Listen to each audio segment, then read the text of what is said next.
I'm Charlotte and I work for Designline Creative. We're a creative agency based in Scotland.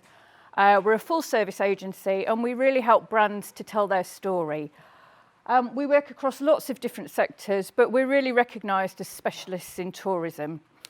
And we were commissioned a couple of years ago to undertake the brand development and digital marketing for Wonder Seekers. And another company, Web Integrations, developed the website. And obviously, we've worked really closely together over the last couple of years. So to give you a bit of background into the kind of environment that the brand was launched into,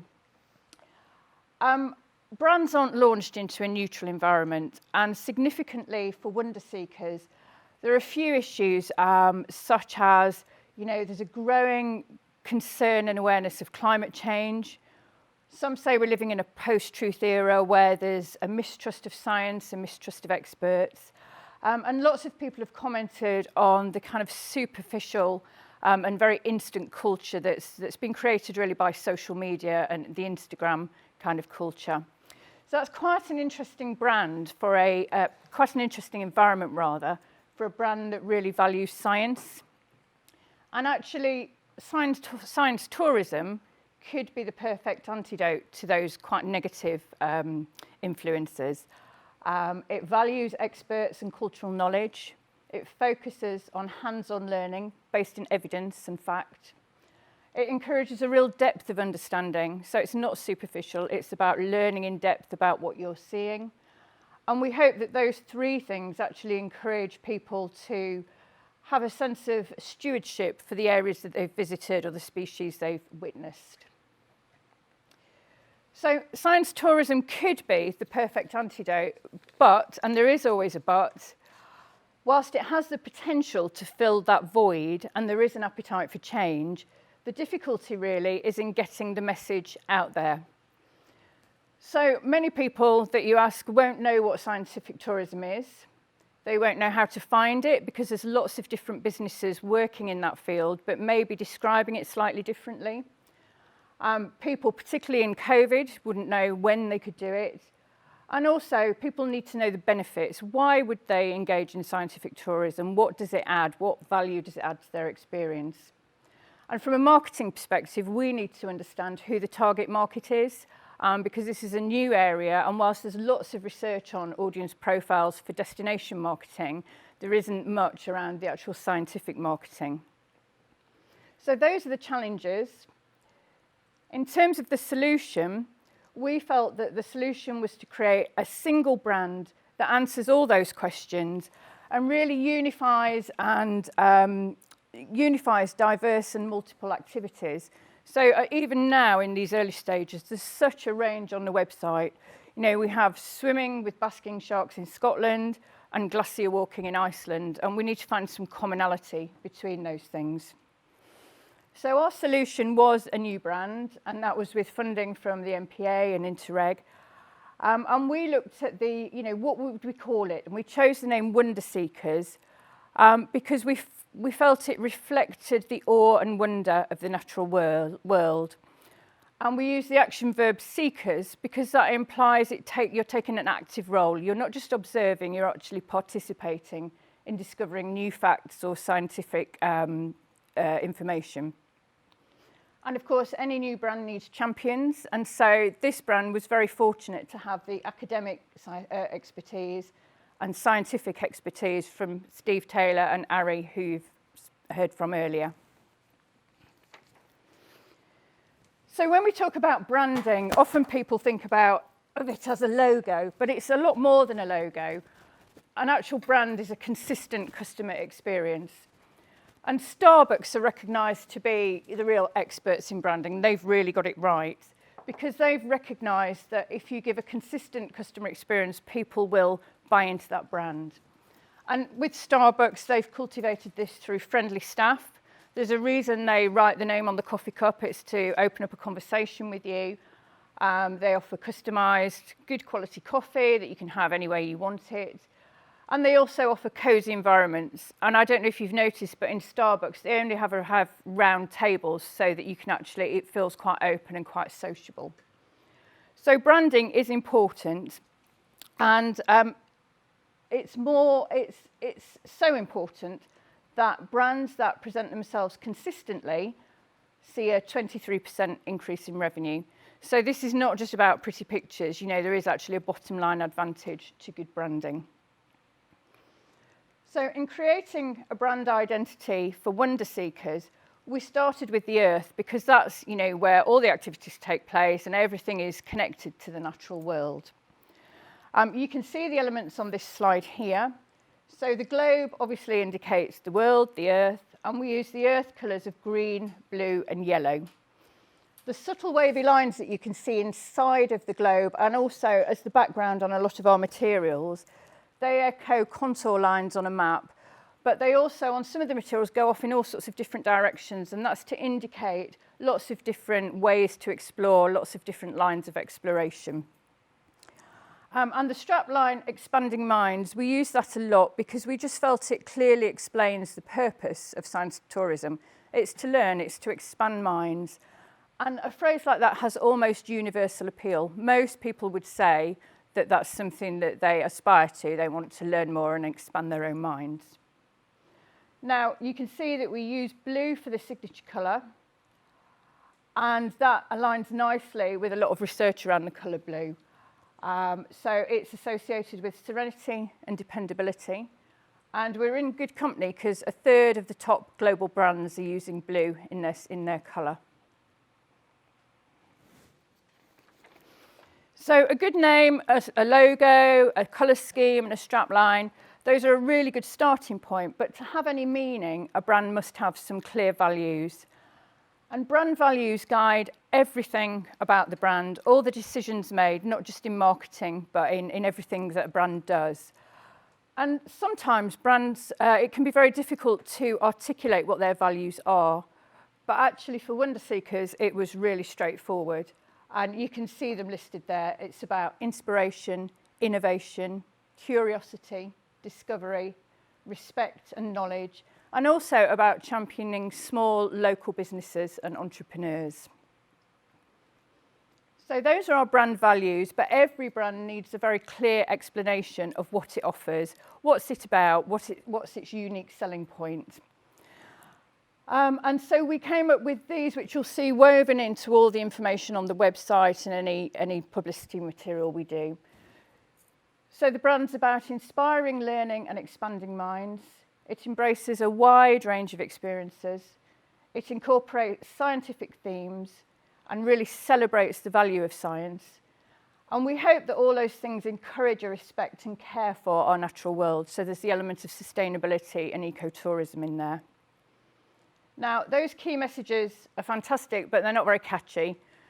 So we developed a series of phrases that we can use on social media where people have just got, you know, a couple of seconds to try and grasp what we're about. And you can see the key messages, the copy concepts there. But really, the most important one is that top one, because at the moment we feel there's a real need to educate people about what science tourism is about. And so we're using consistently now across everything the phrase an exciting fusion of science, travel and learning, because we feel that's just a very quick and easy way for people to grasp the concept. And this slide shows how important brand messaging is. And you can see, particularly in terms of brand values, you know, 71% want to buy from a brand that they trust, so that's really important. And 69% really fear that brands are spreading fake news. So we focus on the science and we focus on the kind of truth element and the reaction to the post-truth environment. So now we know how we're going to present our brand consistently, what messages we're going to give.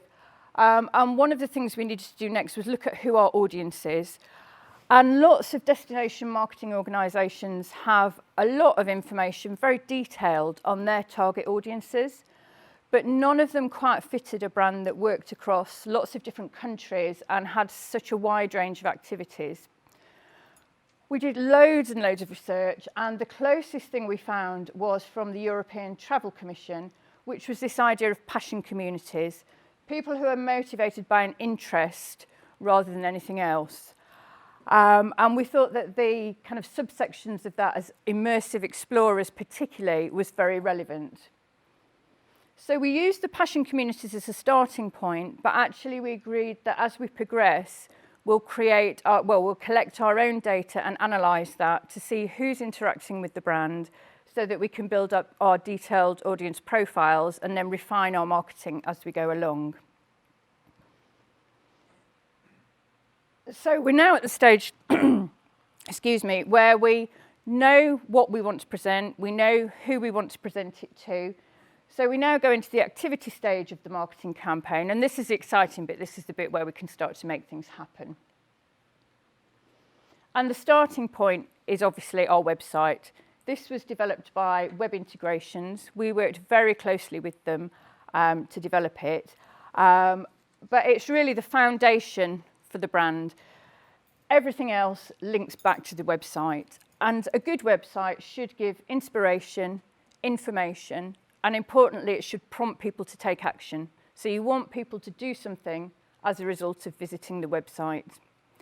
Now, Web Integrations, who designed the site, recognised that this was a really visual concept. So they've used some really striking images, which we hope sparks curiosity. It makes people want to learn a little bit more.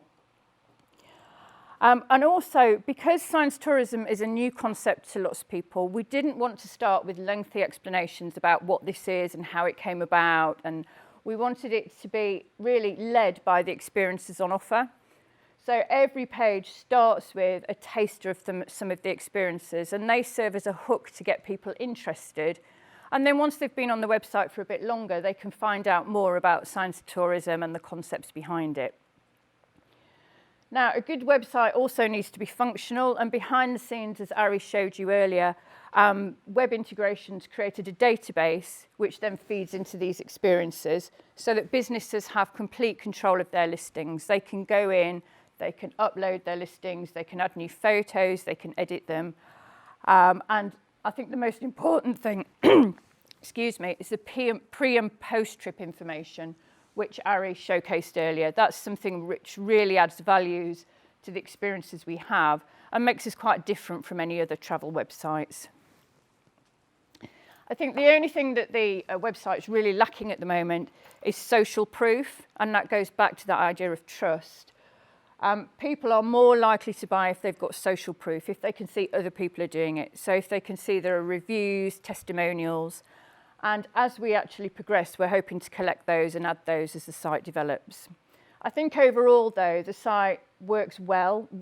Websites are never finished. You always continue developing them and ironing out any kind of problems. But I think for most people who visit the site, it's very clear what's on offer, and it's quite inspirational, and it should, pull people into that notion of scientific tourism. So once you've got a website there, it doesn't, of course, mean that people will visit it. And one of the main things we need to do is to drive traffic to the website.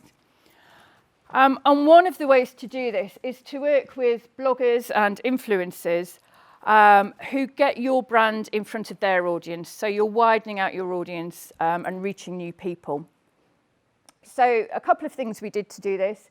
We commissioned a very well-known blogger in Scotland called Watch Me See. She came along to a couple of experiences, saw what they were about, and then for what actually is a very modest fee, she was able to produce a podcast, write a blog article, and share information about us on social media. And the results of that were instantaneous. So overnight, our social media channels grew by 20% and our website visits by 10%. And that was just in the 24 hours. Now we have a relationship with this influencer. We have a kind of friendly cooperation. So we share her posts, she shares ours, and it helps both of us get in front of new audiences. And that can be really valuable for smaller businesses. One of the other things we did was we worked with the Big North Pole team. That's an all-women team going to the North Pole to collect ice samples, and the BIG stands for before it's gone. So it's valuable scientific data. And although that wasn't a commercial relationship, something like that really helps to showcase citizen science and travel in action. and also leads authority and credibility to our brand. They can see that this is not just something we're kind of saying we're doing, but we are working with genuine scientists who are traveling around the world doing really exciting things. So blogging was a very valuable way to drive traffic to our website. But actually the best way, as I'm sure everyone is familiar, is via social media. And the great thing about social media is it's free. Everyone can use it, whether you're a one-person business or a global enterprise. Social media is there and recognised as being very effective. We use the three main channels. We use Facebook, which we find is very effective for generating action. We use Instagram. This brand is made for Instagram because it's just so visual. And that's a bit of a slower burn. You reach a younger audience. You can reach some very targeted interest groups through the hashtags, but it doesn't tend to make people actually click on links and actually visit the website. And then we also are developing our Twitter presence. That tends to be a very slow burn, but it's good for developing brand personality and for getting out your immediate news. Our Twitter engagement at the moment is quite low, but because this is a long-term project, it's still worth investing in, because in 2 years, 3 years, you can have quite a sizable following. And all of those things, so the blogging, the website, the social media, what they're doing is creating touch points for the brand, because research has shown that before a customer recognises a brand, they need to have a touch point with it at least 7 times. So it's not enough that they've seen one post on social media. They need to be seeing it repeatedly and consistently. So those are some of the marketing activities we've undertaken so far, and it is early days yet. But moving on to the results of those marketing activities. Marketing is all about data. It's all about trying to refine the campaigns that we run. So we use insight data from social media, we use Google Analytics, search engine data such as keywords, and we also have tracking links on our website so that we can see how people use it, what sorts of things they're interested in. And these are our social media results from May this year. The top figures are the reach, so the number of people who have seen our brand, and the bottom figures are the number of touch points, the number of people who've liked, shared, clicked on a link. And you can see that they're not necessarily proportional. So Twitter doesn't have a huge following at the moment, or isn't reaching a huge audience at the moment, rather. But actually, of that audience, quite a number of them are going on to engage with us and find out more. So if you just looked at our Twitter channel, I think we've got 45 followers. You know, it's tiny, tiny, tiny, but the impact of it is huge. And that's why it's important to look at the data behind what seems to be the obvious things in marketing. And these figures also tell us something about our audience. So we're starting to see from our social campaigns that our largest audience at the moment is in the 45 to 54 age group. Interestingly, and this is quite different from the passion community's research, they're very destination-led. So when you go onto our website, you can search by destination or area of interest, and people are looking at the destination route, so that's really important. And we know that they're most interested in the seas and the oceans. That's the kind of scientific theme that people are most interested in. So as brand awareness goes, we'll continue to collect more and more data, and that'll inform our marketing campaigns as we go forward. So social media is a really powerful tool to drive traffic to the website. At the moment, we get 85% from social media, and that's really good for a brand in its early days, and it gets us out in front of big audiences. But actually, what we want to increase is this bottom figure, which is 3%. And that's people who are searching for a science tourism. They may not have the words to describe it, but they are looking for that sort of concept by Googling. And they're the people who've got high intent, they're valuable traffic, they're the people who are most likely to buy the experiences. So at the moment, we're kind of casting our net wide, reaching a wide audience, but our next step really will be to grow that figure, and we'll do that from search engine optimization. And that's something that with a new concept, you can only really do effectively once you have a little bit of data behind you.